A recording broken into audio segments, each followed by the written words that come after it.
ஒரு நிரந்தரம் இல்லாத இந்த உலக வாழ்க்கை, மறு உலகம், இந்த மனித சமூகத்திற்கு அல்லாஹு ரப்புல் ஆலமீன் இந்த உலகத்திலே செய்த நல்லறங்கள், தீயதை தீர்மானிக்கக்கூடிய அந்த நன்மை தீமை, இதற்கான பரிசுகளையும் அதற்கான தண்டனைகளையும் மறுமையிலே அல்லாஹு ரப்புல் ஆலமீன் ஏற்படுத்தக்கூடிய ஒன்றாக மறுமை இருக்கிறது. நல்ல மனிதர்களுக்கு நாளை அவர்கள் நல்லவர்கள் என்ற பட்டியலிலே எழுதப்பட்டு அவர்கள் சொர்க்கத்திற்குள் செல்லுவார்கள். இந்த உலகத்திலே தீயதை செய்யக்கூடியவர்கள் மறுமை நாளிலே கெட்டவர்களுடைய பட்டியலிலே எழுதப்பட்டு அவர்கள் நரகிலே தூக்கி எறியப்படுவார்கள். அருமை சகோதரர்களே, இன்றைய தினத்திலே ஒரு மனிதனினுடைய ரூஹுவை மலக்குமார்கள் எடுத்துச் செல்லுவது முதல் கொண்டு மறுமையிலே நிகழக்கூடியது வரைக்கும் இன்ஷா அல்லாஹ் நாம் பார்க்க இருக்கிறோம்.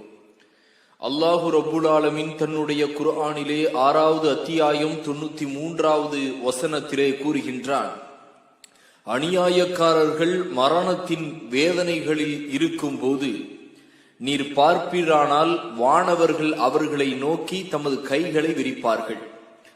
அதாவது கெட்டவர்களாக இருந்தால் அவர்களுடைய ரூஹுவை பிரிக்கக்கூடிய நேரத்திலே வானவர்கள் அவர்களுடைய கைகளை அந்த கெட்டவர்களுக்கு பக்கத்திலே விரிப்பார்கள். அப்போது வானவர்கள் கூறுவார்கள், உங்கள் உயிர்களை நீங்களே வெளியேறுங்கள், அல்லாவின் பெயரால் உண்மை அல்லாதவற்றை நீங்கள் கூறியதாலும் அவனது வசனங்களை நீங்கள் நிராகரித்தாலும் இன்றைய தினம் இழிவு தரும் வேதனைக்கு உட்படுத்தப்படுவீர்கள் என்று வானவர்கள் அந்த கெட்டவர்களிடத்திலே, அந்த நிராகரிப்பவர்களிடத்திலே கைகளை விரித்து இன்றைய தினம் உங்களுடைய ரூஹுவை நீங்களே தந்துவிடுங்கள் என்று சொல்லுவார்கள். அதற்கு பிறகு நடக்கக்கூடிய வேதனை என்ன என்பதையும் அந்த வானவர்கள் அந்த கெட்டவர்களிடத்திலே கூறுவார்கள் என்று அல்லாஹு ரப்புல் ஆலமீன் 6வது அத்தியாயம் 93வது வசனத்திலே கூறுகின்றார். நல்லவர்களுடைய ரூஹுவை பிரிக்கக்கூடிய வானவர்கள் அவர்களுடைய ரூஹுவை எளிமையான முறையிலே, அந்த மனிதர்களுக்கு வலிக்காத முறையிலே அவர்களுடைய ரூஹுவை பிரிப்பார்கள் என்று அல்லாஹ்வுடைய தூதர் ஸல்லல்லாஹு அலைஹி வஸல்லம் அவர்கள் ஒரு ஹதீஸிலே சொல்லுகின்றார்கள். அடுத்ததாக, இதற்கும் பிறகு மறுமைக்கும் இடையிலே நடக்கக்கூடிய ஒரு வாழ்வுதான் கபருடைய வாழ்வு. இந்த வாழ்வு குறித்து உஸ்மான் ரலியல்லாஹு அன்ஹு அவர்களுடைய ஒரு சம்பவத்தை சொன்னால் நிச்சயமாக நமக்கு பொருத்தமாக இருக்கும். உஸ்மான் ரலியல்லாஹு அன்ஹு அவர்கள் கபர்ஸ்தானத்திற்கு சென்றால் அவர்களுடைய தாடி நனையக்கூடிய அளவிற்கு அழுது கொண்டே இருப்பார்கள். சஹாபாக்கள் எல்லாம் கேட்பார்கள், உஸ்மான் ரலியல்லாஹு அன்ஹு அவர்களை நோக்கி, என்னுடைய அருமை தோழரே, நீங்கள் இலகுவாக அழுக மாட்டீர்கள், ஆனால் இந்த கபரிலே மண்ணறையிலே நீங்கள் வந்துவிட்டாலே அழுது விடுகின்றீர்களே என்று தோழர்கள் எல்லாம் கேட்கக்கூடிய நேரத்திலே உஸ்மான் ரலியல்லாஹு அன்ஹு அவர்கள் சொல்லுவார்கள், மறுமையினுடைய முதல் படி இந்த மண்ணறை.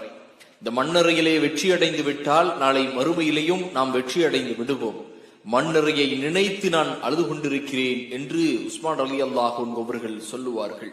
தொழுகக்கூடிய நேரத்திலே அத்தஹியாத்துக்கு பிறகு ஸலவாத் சொல்லுவதற்கு பிறகு அல்லாஹ்வுடைய தூதர் ஸல்லல்லாஹு அலைஹி வஸல்லம் அவர்கள் கபருடைய வேதனையில் இருந்தும் அதிகமாக துஆ செய்யக்கூடியவர்களாக இருந்தார்கள்.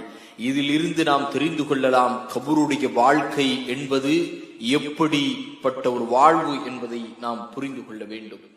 அருமை சகோதரர்களே, அல்லாஹ்வுடைய தூதர் ஸல்லல்லாஹு அலைஹி வஸல்லம் அவர்கள் ஒவ்வொரு நேரமும் ஆயிஷா ரலியல்லாஹு அன்ஹா அவர்கள் சொல்லுகின்றார்கள், நபி ஸல்லல்லாஹு அலைஹி வஸல்லம் அவர்கள் தமது தொழுகையில் கபர் வேதனையில் இருந்து அல்லாஹ்விடம் பாதுகாப்பு தேடாமல் இருந்ததே இல்லை என்று சொல்லுகின்றார்கள். புகாரியிலே பதிவு செய்யப்பட்டிருக்கிறது.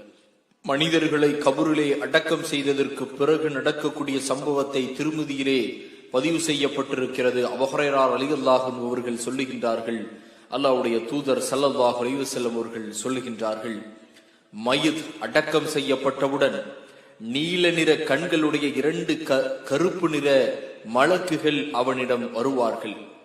அவர்களில் ஒருவர் முன்கர், இன்னொருவர் நக்கீர் என்று சொல்லக்கூடிய 2 வானவர்கள். அவ்விருவரும் அந்த மனிதரை பற்றி நீர் என்ன கூறிக்கொண்டிருந்தீர் என்று கேட்பார்கள். அவர் அல்லாவின் அடியார், அவர்தான் அல்லாஹ்வுடைய தூதர், வணக்கத்திற்கு தகுதியான அல்லாவை தவிர யாருமில்லை, நிச்சயமாக முஹம்மத் அல்லாவின் தூதரும் அடியாரும் ஆவார் என்று நான் கூறிக்கொண்டிருந்ததாக கூறுவார். அதற்கு அவ்விருவரும் அவ்வாறே நீர் கூறி வந்தீர் என்பதை நாம் முன்பே அறிவோம் என்று கூறுவர். பின்னர் அவரது கபர் 70க்கு 70 முழமாக விரிக்கப்பட்டு அதில் ஒளி ஏற்றப்படும். பிறகு அவரிடம் நீர் உறங்குவீராக என்று கூறப்படும். இவர்கள் நல்லவர்கள். அஷ்ஹது அல்லா இலாஹா இல்லல்லாஹ் வ அஷ்ஹது அன்ன முஹம்மதன் அப்தஹு வ ரசூலுஹு என்று கபரிலே அங்கே இரு வானவர்களுக்கு முன்பாக சொல்லக்கூடியவர்கள் நிச்சயமாக இன்ஷா அல்லாஹ் வெற்றி அடைபவராக இருப்பார்கள். அடுத்து கெட்டவர்களாக இருந்தால், அருமை சகோதரர்களே, நீங்கள் முஹம்மது ஸல்லல்லாஹு அலைஹி வஸல்லம் அவர்களை பற்றி என்ன நினைத்துக் கொண்டிருக்கின்றீர்கள்? அதே போல உங்களுடைய இறைவன் யார், உங்களுக்கு அனுப்பப்பட்ட தூதர் யார், உங்களுடைய வேதம் என்ன என்று அந்த வானவர்கள் கேட்கக்கூடிய நேரத்திலே அவர்களுடைய நாவுகள் அசையாது. ஏதோ சொல்லிக் கொண்டிருந்தார்கள் என்று அவர்கள் சொல்லக்கூடிய நேரத்திலே இவர்கள்தான் முனாஃபிக்குகள், இவர்கள்தான் இறை மறுப்பாளர்கள், இவர்களை கபர் நெருக்கும். முன்கர் நக்கீர் அவர்களுக்கு கடுமையான வேதனையை கொடுப்பார்கள் என்று இங்கே நபிகள் நாயகம் ஸல்லல்லாஹு அலைஹி வஸல்லம் அவர்கள் சொல்லக்கூடிய செய்தி திருமதியிலே பதிவு செய்யப்பட்டிருக்கிறது. இன்னொன்று தெரியுமா?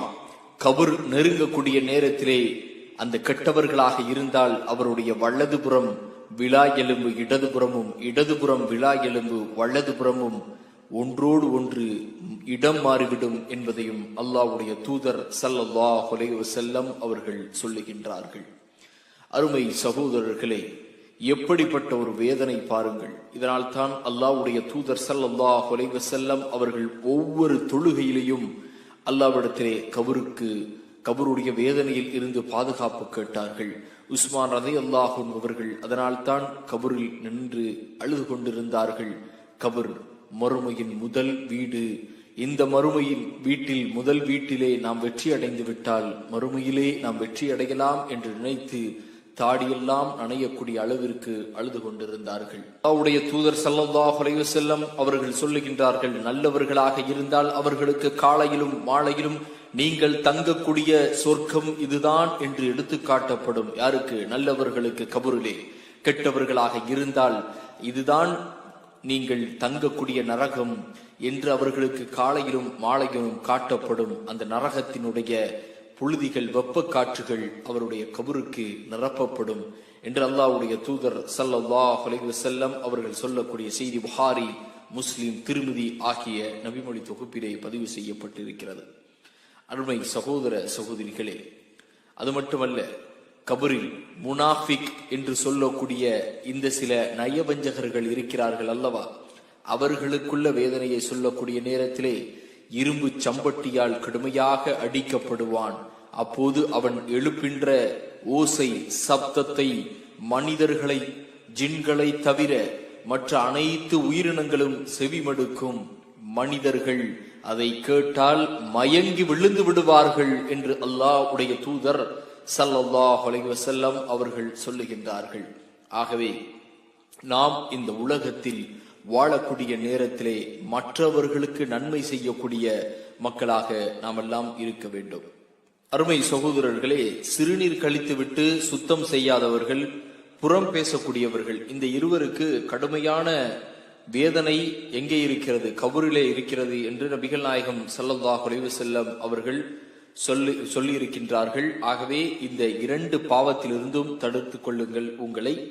சிறுநீர் கழித்துவிட்டு நாம் அதிகமான சுத்தத்தோடு இருக்க வேண்டும். சுத்தம் ஈமானின் ஒரு கிளை, தூய்மை அல்லாஹ்வுக்கு பிடித்தமான ஒன்றாக இருக்கிறது. ஆக அதையும் கவனத்தில் கொள்ளுங்கள்.